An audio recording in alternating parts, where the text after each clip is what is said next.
নমস্কার বন্ধুরা, আজকে মা দিদা কিচেন থেকে আমি একটি ছাতুর হেলথ ড্রিঙ্কস আপনাদের বানিয়ে দেখাচ্ছি। এটি খেতেও যেমন সুস্বাদু, শরীরের পক্ষেও ততটাই উপকারী।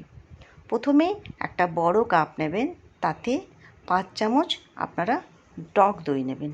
টক দই খেতেও যেমন ভালো এবং আপনারা জানেন এটা সবার পক্ষেই কিন্তু খুব উপকারী।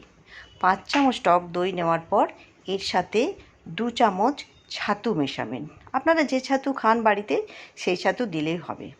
তার সাথে হাফ চামচ চিনি, হাফ চামচ বিট লবণ আর অল্প কুচনো লঙ্কা। বাচ্চারা খেলে লঙ্কা দেওয়ার দরকার নেই।